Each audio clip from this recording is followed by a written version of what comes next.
சங்கீதம் 96வது அதிகாரம்.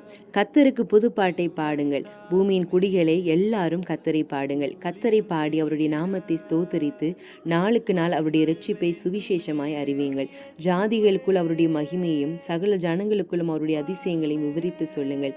கர்த்தர் பெரியவரும் மிகவும் ஸ்தோத்தரிக்கப்படத்தக்கவருமாயிருக்கிறார். எல்லா தேவர்களிலும் பயப்படத்தக்கவர் அவரே. சகல ஜனங்களுடைய தேவர்களும் விக்கிரகங்கள் தானே. கர்த்தரோ வானங்களை உண்டாக்கினவர். மகிமையும் கனமும் அவர் சமூகத்தில் இருக்கிறது. வல்லமையும் மகத்துவம் அவர் பரிசுத்த ஸ்தலத்தில் உள்ளது. ஜனங்களின் வம்சங்களே, கர்த்தருக்கு மகிமையும் வல்லமையும் செலுத்துங்கள். கர்த்தருக்கே அதை செலுத்துங்கள். கர்த்தருக்கு அவருடைய நாமத்திற்குரிய மகிமையை செலுத்தி காணிக்கைகளை கொண்டு வந்து அவருடைய பிரகாரங்களிலே பிரவேசியுங்கள். பரிசுத்த அலங்காரத்துடனே கர்த்தரை தொழுது கொள்ளுங்கள். பூலோகத்தாரே, நீங்கள் யாவரும் அவருக்கு முன்பாக நடுங்குங்கள். கர்த்தர் ராஜரீகம் பண்ணுகிறார். ஆகையால் பூச்சக்கரம் அசையாதபடி உறுதிப்பட்டு இருக்கும். அவர் ஜனங்களை நிதானமாய் நியாய தீர்ப்பார் என்று ஜாதிகளுக்குள்ளே சொல்லுங்கள். வானங்கள் மகிழ்ந்து பூமி பூரிப்பாகி சமுத்திரமும் அதன் நிறைவும் முழங்குவதாக. நாடும் அதில் உள்ள யாவும் களி கூறுவதாக.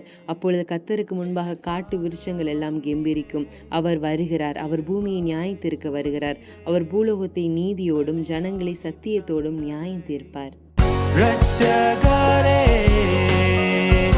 இயேசுநாதா.